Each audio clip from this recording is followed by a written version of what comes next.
When we talk about a country, developing or moving up in the world, the default mental image is almost always this ladder. Yeah, exactly, like rung by rung. Right. You start at the dirt floor bottom, subsistence farming, struggling with basic roads and water, and you climb up toward this shiny, industrialized, high-tech utopia at the very top. That's the standard narrative for sure. But consider the scenario for a second.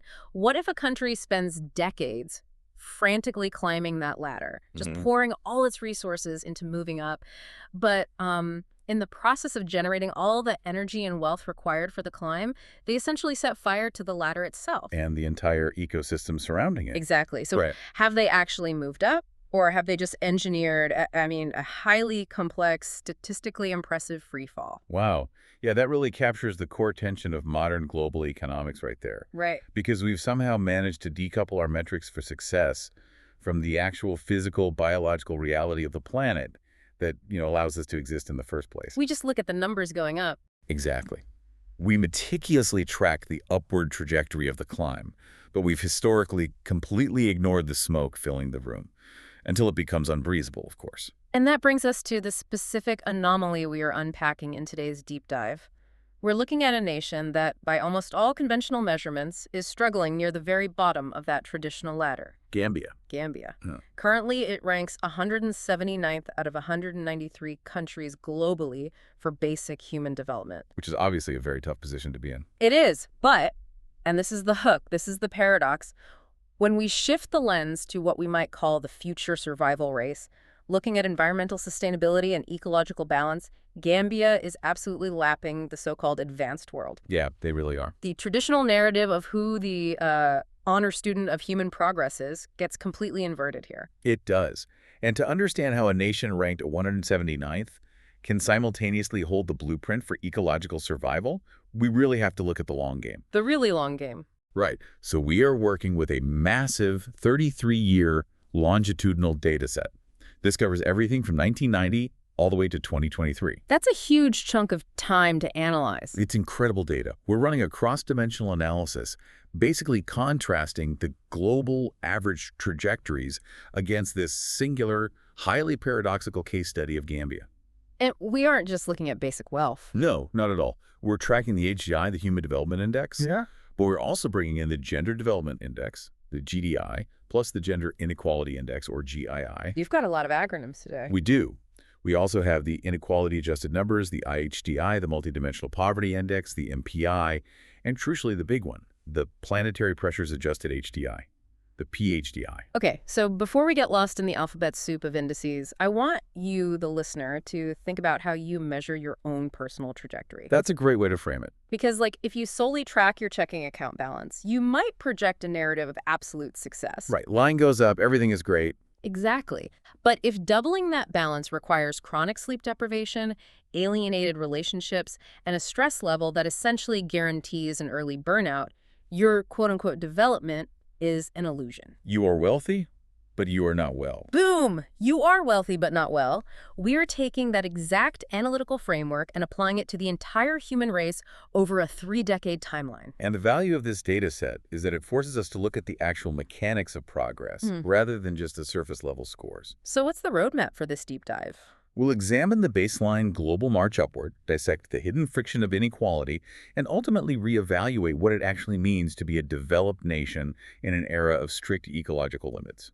Let's start with that baseline trajectory, the global HDI scorecard from 1990 to 2023. Yeah, let's look at the world as a whole first. If we treat the world as a single homogenized entity, the curve is honestly a testament to relentless momentum. In 1990, the global HDI sat at 0.608. Okay. And over 33 years, it grinds its way up to 0.756. Which is huge. That numerical climb represents an astonishing mobilization of human capital. What's actually driving that global number up? It reflects the eradication of certain major diseases, the mass expansion of global supply chains, and a really historic reduction in extreme absolute poverty. So the system is working on a macro level. Yeah, the global machine has been remarkably effective at generating baseline statistical improvement. It is an impressive curve, for sure, but it's not perfectly smooth. Yeah. I noticed there is a glaring fracture in the data right around 2020 and 2021. Ah, yes. The global average actually contracts there. It drops from 0.745 down to 0.742. Right, the COVID-19 pandemic. And, to understand the gravity of that dip, you really have to look at how these indices are constructed. How so? Well, the HDI is notoriously sticky. It's designed to measure long-term capabilities like life expectancy, average years of schooling, gross national income. It's not supposed to fluctuate like the stock market. Exactly. For a shock to be severe enough to drag the aggregate global score backward, it means systems failed simultaneously across all of its pillars. Oh, wow. So everything took a hit at once. Yeah. Life expectancy dropped due to excess mortality. Years of schooling stalled because remote learning infrastructure failed in developing regions, and gross national income just plummeted due to supply chain paralysis. That paints a pretty grim picture of those 2 years, but the data does show a relatively rapid rebound, right? By 2022, it hits 0.752, and then 2023 reaches 0.756. We basically recovered the lost ground. We recovered the statistical ground, yes, but the derivative-like, the rate of change has fundamentally shifted. What do you mean by that? The post-2023 trajectory reveals a noticeable slowing of global momentum. The easy gains in global development, like introducing basic antibiotics to a region or building first-generation power grids, those have largely been extracted. The low-hanging fruit is gone. Yes, exactly. Pushing the global HDI from 0.75 to 0.85 requires vastly more complex, expensive, and politically difficult interventions than just moving it from 0.60 to 0.70. Okay, so the global machine is grinding forward, albeit with a bit more friction now. Let's contrast that with our challenger, Gambia. Let's look at their numbers. In 1990, Gambia's HDI was sitting at a remarkably low 0.331. But by 2023, it has surged to 0.524. Which is a massive jump. It really is. That is a 58% growth rate over that 33-year period. The slope of that growth curve is incredibly steep. When a nation starts from a severely depressed baseline like 0.331, the introduction of even rudimentary interventions yields explosive statistical dividends. Because any improvement is a huge percentage gain. Right. Economists refer to this as the latecomer catch-up dynamic. And this is the paradox that really stands out to me in the 1990 to 2023 timeline. Gambia achieves this massive 58% internal growth. They drastically improve their own historical metrics. Yet, their global ranking actually slips. They went from 143rd in 1990 all the way down to 179th today. How do you improve your own performance by nearly 60% and simultaneously lose 36 places on the global leaderboard? It's wild, isn't it? But it reveals the brutal relativity of international development. The global baseline isn't static. Right. Everyone else is running the race, too. Exactly. While Gambia was engaged in the arduous, really difficult process of establishing primary clinics and basic all-weather roads, the nations in the middle and upper tiers were not waiting for them. They were pulling away. Yeah, the middle-tier countries were digitizing their entire public sectors, rolling out universal secondary education, and integrating into high-value global tech supply chains. It's the treadmill effect. You are sprinting as hard as you can, but the speed of the treadmill is accelerating way faster than your legs can move. That's a perfect analogy. Progress is an absolute measurement internally, but a strictly relative measurement globally. Gambia's 58% growth was impressive, but it was just outpaced by the compounding exponential growth of the global average. So sheer effort isn't enough when you're competing in a fiercely accelerating global arena. No, it highlights the limitation of relying solely on internal year-over-year growth to gauge a nation's actual competitive standing in the modern world. Well, we really need to look at the actual gears driving this growth, because the HDI isn't just a monolithic number, it's an aggregate. Right. It's made up of health, education, and standard of living. Let's break those down, starting with the health pillar, which I know is measured primarily by life expectancy at birth. In 2023, the global average sits at 73.4 years. Okay. Gambia is at 65.9 years. So that's essentially an 8-year gap in life expectancy. 8 years? That's a lot. It's massive. Yeah. That is nearly a decade of human experience, time spent in the workforce, time spent transferring knowledge to the next generation, enjoying your family. That is simply absent from the Gambian demographic reality compared to the global baseline. It's a heavy deficit to think about. But the historical context kind of alters the narrative entirely here. How so? In 1990, the life expectancy in Gambia was only 51.3 years. Oh, wow. Yeah, so they have managed to add nearly 15 years, 14.6 to be exact, to their average lifespan in just 3 decades. That is genuinely incredible. And we have to look at the mechanics of how that 15-year leap was achieved. It wasn't through high-tech hospitals, I assume? No, not at all. It wasn't driven by building cutting-edge oncology wards or investing in advanced geriatric care. It was driven by aggressively tackling infant and child mortality. Ah, right. Because a high infant mortality rate totally skews the average lifespan downward. Exactly. When you prevent a child from dying of malaria at age 2 by distributing treated mosquito nets, or, when you prevent a death from a waterborne diarrheal disease through basic sanitation infrastructure, you are mathematically adding 60 or 70 years to the national average in a single stroke. So the gains are highly front-loaded, you fix the early life vulnerabilities, and the national average just skyrockets. Precisely. This specific intervention in early-stage public health is the primary engine that drove Gambia's overall HDI from that 0.331 up to 0.524. It is an undeniable triumph of targeted health initiatives. But, survival is just the baseline. What happens next? That brings us to the education pillar. The second part of the HDI. Right. And the UN tracks this through two metrics: expected years of schooling for a child entering the system, and the mean or actual years of schooling the adult population currently possesses. The ideal versus the reality. Exactly.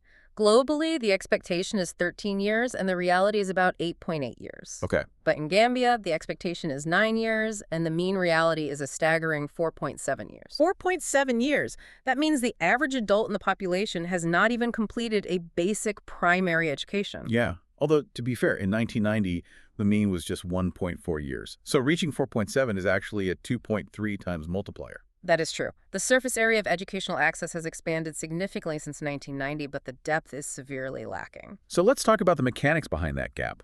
Why does a nation expect 9 years but only deliver 4.7? I mean, it's easy to wave a hand and just say household economics, but what is the actual friction preventing a kid from sitting in a classroom for year 5 or year 6? Well, the friction is highly localized and logistical. On a policy level, right, a government can mandate attendance and they can build a concrete schoolhouse. Right, which drives up the expected number. Yeah, exactly. Yeah. But the reality is dictated by the microeconomics of the family unit. In agrarian societies, children are often vital economic assets. They need them to work. Yeah. During harvest season, the opportunity cost of having a child in school instead of in the field is a direct threat to the family's caloric intake for that entire year. That's a brutal choice to make. And not to mention the hidden costs of education. Public school might be ostensibly free on paper, but if a family has to purchase mandatory uniforms, textbooks, and pay for daily transport, the cost just becomes prohibitive. Exactly. And any sudden economic shock, a failed crop, a medical emergency, means the most liquid asset the family has, which is the child's labor, is immediately called upon. So the kid is pulled from school. The child is pulled from school, and once that continuity is broken, reintegration is incredibly difficult. Which perfectly segues into the third pillar, the standard of living, measured by gross national income per capita. Because, really, this is the ultimate bottleneck. It all comes down to purchasing power. It does. The global GNI per capita, adjusted for purchasing power, is $20,327. Gambia's is $2,812. Wow. The global average is 7.2 times higher. And remember, that $2,812 figure is already adjusted for purchasing power, parity PPP, meaning it accounts for the lower cost of local goods in Gambia. So even with that adjustment, the deficit is massive. That's a huge anchor. I want you to imagine trying to solve your family's health and education problems with literally 1/7 of your current paycheck. Or, on a macro level, imagine trying to fund a modern state apparatus maintaining paved roads, paying teachers a living wage, keeping rural clinics stocked with cold chain vaccines, when your aggregate tax base is drawn from a population living on an adjusted $2,812 a year. It's a mathematical impossibility. It really is. It creates a hard ceiling on development. You can rely on international aid and targeted NGO interventions to boost early-stage metrics like infant survival, but you simply cannot fund a universal secondary education system or build a complex digital economy without a robust internal tax base. The lack of sheer economic velocity is the anchor keeping Gambia in the low human development tier. Exactly. So knowing that the economic pie is profoundly limited, the next logical question has to be, how is that pie being sliced? When resources are that incredibly scarce, who actually gets them? This is where we shift from the general metrics to the specific experience of men versus women. Right, which brings us to the Gender Development Index, the GDI. And looking at this data, I was genuinely shocked. It's a really surprising data point. The GDI measures the exact same pillars we just talked about, health, education, income, but compares the female ratio to the male ratio. A score of 1.0 is perfect parity. Gambia scores 0.959. Which ranks them 111th globally in this specific metric. Wait, they are 179th in overall development, but 111th in gender development. How does a country with such severe structural poverty achieve that level of relative gender parity? It's arguably the most fascinating data point in the entire 33-year review. And it comes down to the nature of those interventions we discussed earlier. The health and primary school stuff. Exactly. Gambia has been highly effective at democratizing basic survival. When a village gets a clean water well, both boys and girls stop contracting cholera.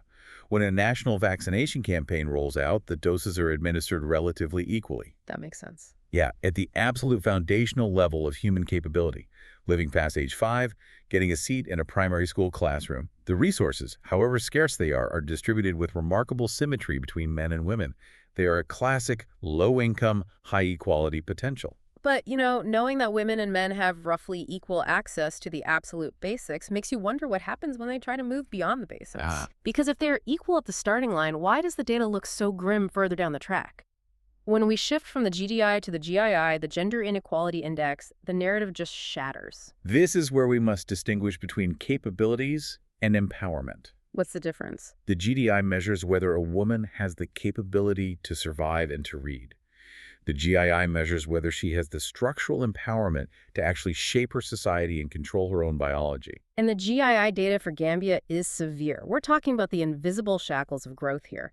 Maternal mortality sits at 458 deaths per 100,000 live births. Compare that to the single digits in advanced regions. Exactly. Female representation in parliament is an abysmal 8.6%. And when we look at secondary education, which is the level where actual marketable economic skills are acquired, only 35.5% of women have some secondary schooling, compared to 49.5% of men. Let's dissect the mechanisms behind those specific numbers, because a maternal mortality rate of 458 isn't just a healthcare failure. It is an infrastructure and empowerment failure. How do you mean? Surviving childbirth complications requires emergency transport, paved roads, access to a surgical theater, and a reliable blood bank. It requires a highly coordinated, capital-intensive system. Which they don't have. Right. The high mortality rate indicates that while primary community clinics exist for basic stuff, the advanced infrastructure required to save a woman experiencing a major hemorrhage simply isn't accessible to the average citizen. And the drop-off in secondary education, the gap widens significantly between boys and girls right at that crucial juncture. That gap is heavily influenced by societal norms and infrastructure. As girls reach puberty, the lack of adequate sanitation and menstrual hygiene facilities in rural schools becomes a physical barrier to attendance. That's a huge issue that doesn't get talked about enough. It really is. Furthermore, in an environment of extreme economic scarcity, if a family can only afford to send one child to secondary school, entrenched patriarchal norms usually dictate that the investment goes to the male child. Because he's perceived to have higher future earning potential in the formal labor market. Precisely. It's like women are being allowed to step onto the playing field, but they are entirely locked out of the captain's roles and the referee spots. That's a very accurate way to frame it. But if opportunities are that violently skewed by gender, it forces us to ask how skewed they are across the broader population. Which brings us to the biggest mathematical illusion we use to measure progress. The concept of the average. Oh, averages are highly deceptive. They really are. They imply a smooth, uniform distribution of resources across a population, which almost never exists in reality. That is why the inequality-adjusted HDI, the IHDI, is such a vital metric in this data set. It takes the baseline HDI and mathematically penalizes it based on the internal disparity of health, education, and wealth. To visualize this for you, imagine a town of 100 people. One person makes $1 billion a year, and the other 99 people make zero. Statistically, the average income of that town is $10 million. Right. On paper, it's the wealthiest town on earth. But if you open a grocery store there based on that average, you will go bankrupt immediately because 99% of your actual physical customers cannot afford to buy a single loaf of bread. The average completely hides the lived reality. It's like being told the average temperature of a room is perfectly comfortable, but that's only because half the room is on fire and the other half is freezing. Exactly. Hmm. And when we apply the inequality penalty to the global data, the global HDI drops by 22.0%. Okay, so that is the standard global inequality tax. Right. But when we apply it to Gambia, the loss is a massive 37.2%. Oh my God. Yeah, their relatively hopeful HDI of 0.524 crashes down to a lived inequality-adjusted reality of just 0.329. Nearly 40% of Gambia's statistical progress evaporates when you account for how it is actually distributed. It reveals a deeply fractured society. It's Gambia's fatal wound, really. You have a highly concentrated urban elite, perhaps centered around the capital, Banjul, or involved in the international trade and tourism sectors, who have access to private healthcare, international schooling, and capital accumulation. And their high-end metrics pull the national average way up. Yes, but they obscure a vast rural interior where subsistence agriculture remains the norm, and where development metrics look closer to the 19th century than the 21st. And to look directly at that rural interior, to understand the 99 people in the town who can't buy bread, we have to look at the multidimensional poverty index. The MPI. Right. This metric abandons the purely financial definition of poverty, the arbitrary $2 a day threshold, and looks at the actual overlapping physical deprivations a household experiences simultaneously. Based on the 2019-2020 survey data, 41.7% of the Gambian population lives in multidimensional poverty. Almost half the country. But the breakdown of why they are impoverished is the most revealing part. The single largest contributor to their MPI score isn't just a lack of cash, it is poor nutrition. Wow. Yeah, nutrition drives 24.8% of the poverty index. The second largest is missing school at 22.4%. This is where we have to look at the visceral mechanics of poverty. Poverty isn't just a spreadsheet. How do you expect a child to absorb complex mathematics or language skills when they are in a state of chronic caloric deficit? You can't. The biological reality of malnutrition means their cognitive development is physically stunted. A quarter of the nation's poverty is driven simply by a lack of fuel for the human body. And notice the word you use, overlapping. The deprivations compound one another. Right, it's a vicious cycle. If a village lacks electricity, a child cannot study after sundown, which drops their educational attainment. That same lack of electricity means the local clinic cannot refrigerate medicines, which drops the health metrics. And a lack of paved roads means the farmer can't get crops to market before they rot. Exactly, which drops their income. Which means they can't afford the school uniform. It is a locked, self-reinforcing system of deprivation. We spend so much time discussing high-level economic development, foreign direct investment, digital infrastructure, leapfrogging into the tech sector, but you are essentially trying to build a skyscraper in a swamp. That's a stark image. But it's true.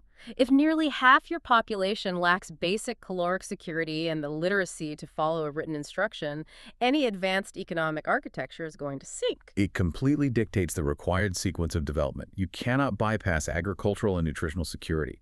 Establishing a reliable, climate-resilient caloric baseline is the absolute prerequisite for any subsequent phase of human development. Okay, we have spent a considerable amount of time establishing a stark reality here.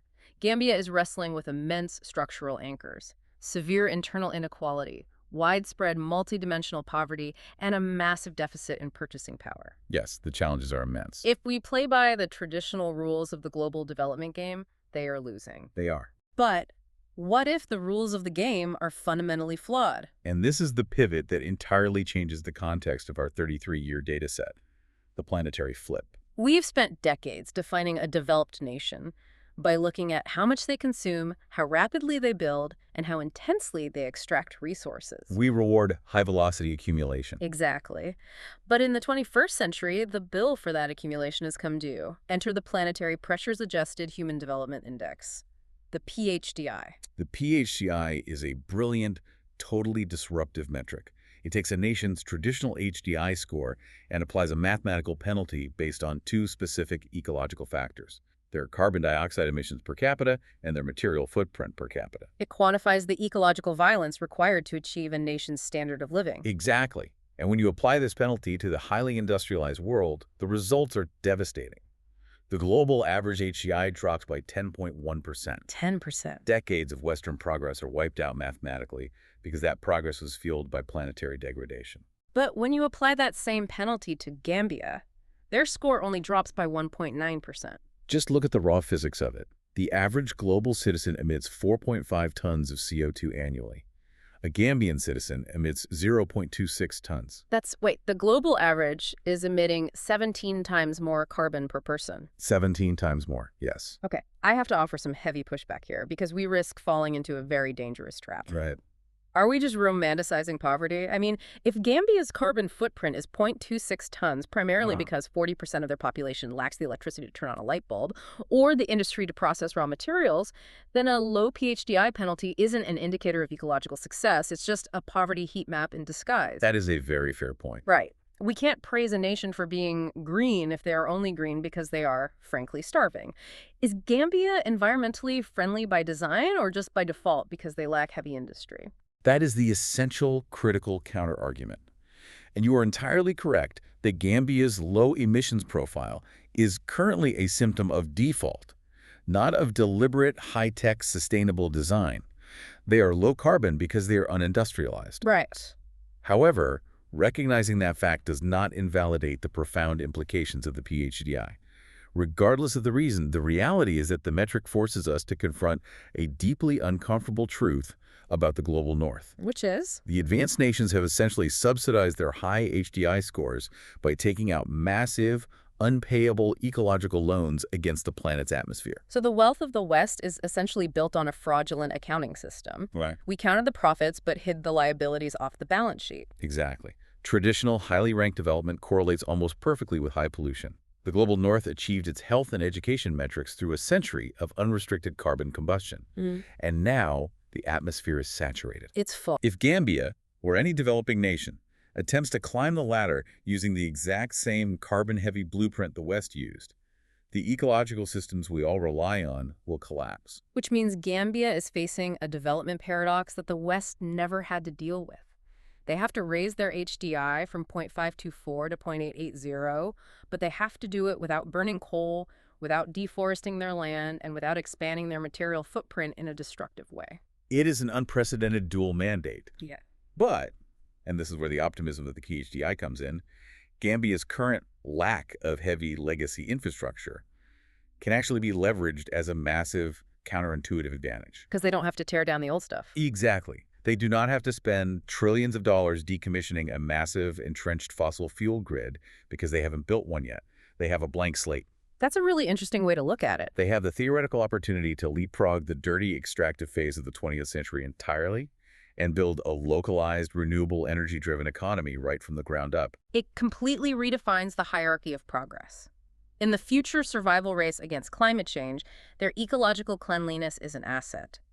The ultimate benchmark for a successful 21st century civilization isn't just a high HDI. No, because any nation can temporarily boost its wealth if it is willing to liquidate its natural resources. Right. The true mark of an advanced society is achieving a high HDI with a low PHDI penalty.